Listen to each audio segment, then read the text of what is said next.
Rishton tumanining Qayrag'och qishlog'i haqida eshitgan bo'lsangiz kerak. Aholisining ahilligi-yu mirishkorligi bilan Farg'onada namunali maskanlardan. Bizning mahallamizda 2150 nafar aholi yashaydi. Xonadonlarimizda asosan bizni mahallamiz dehqonchilik bilan shug'ullanishadi. Aholimiz shuni hisobiga farovonligimiz yaxshi. Oxirgi 7-8 yil ichida hisoblab ko'rsak, 300 ga yaqin yengil mashina bo'lsa agar mahallamizda, shundan 220 ga yaqini faqat oxirgi 7-8 yillarda olingan mashinalar ekan, yengil mashinalar. Undan tashqari 160 ga yaqin uylarimiz qaytadan qurilib, zamonga moslashtirib qurilibdi. 65 ta xonadon yangidan qurildi. Hammasini zamirida asosan shu prezidentimizning mahallaga bo'layotgan e'tibori, mahallani turmush tarzini yuksaltirish bo'yicha qilinayotgan hamma sa'y-harakatlarining natijasi deb o'ylayman. Bu esa O'lmasovlar xonadoni.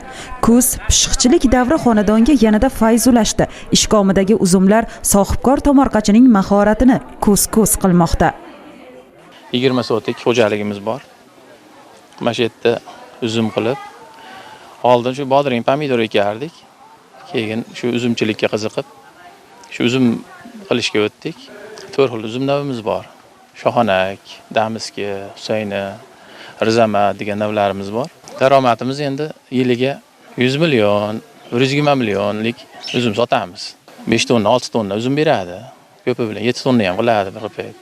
Sohibkor mahalla fuqarolar yig'ini o'z nomi bilan Sohibkorlar maskani Konstitutsiya ko'chasi to'liq ishkomli mahallaga aylantirildi. Obodlik sari tashlangan qadamlar aholi vakillariga qo'shimcha daromad sifatida xizmat qildi. Ko'chamiz ham endi mana tok qilishib berdi. Ko'chaga mana uzumlar chiqarishni boshladik. Meni chegaram mana shu 40 metr bo'ladigan bo'lsa, 1 tonna, 1,5 tonna uzum olamiz.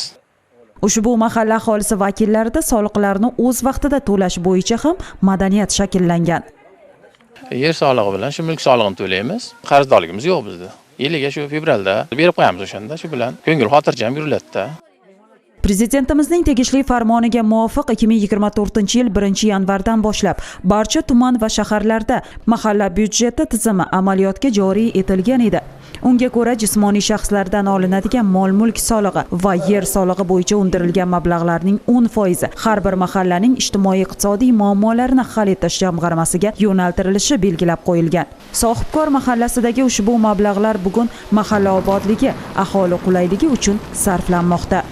Mahalliy soliqlar bo'yicha bizning mahallamiz yarim yillik bo'yicha yillik rejamizni bajardik. Mahallamiz to'liq yillik solig'ini to'lab bo'ldik. Bundan kelgan daromadni, ayniqsa mana shu 10% lik daromad o'zimizning mahalla hisobimizda qoladi. Bundan kelgan daromadlar bilan faqat shu mahallani obodonlashtirish uchun sarflayapmiz. Mana ko'rib o'tdilaring ko'cha chiroqlari, mahallamizni shu obod qilish uchun nimalar qilishimiz kerak bo'lsa, asosan mahalla faollari bilan maslahatlashib, kelishib, shular asosida qaysi ko'chalarimizga nima zarur bo'lsa, shularni ta'minlab boryapmiz. Bizning mahallamizda taxminimizga qaraganda hozir 1 milliard so'mdan ortiqroq nafaqa olar ekan bizda, nafaqachilar bor ekan, pensionerlar. Soliq tushumimiz 470 millionga yaqin soliq tushumi bor. Ko'ryapsizlarmi, qanchalik soliq tushumi bo'lgan sari bizga 2 barobar bizga foydamizga ishlayapti. Xalqimizga foydasiga ishlayapti. Xalqimiz farovonligi uchun sarflanyapti. Bu ishlar albatta soliq inspektori mahalla yettiligi bilan birgalikda bo'lyapti. Ma'lumot o'rnida farmonga asosan har oyda Farg'ona viloyatidagi 1063 ta mahallaga jismoniy shaxslardan undirilgan soliqlar hisobidan qariyb 5 milliard so'm mablag' ajratilmoqda.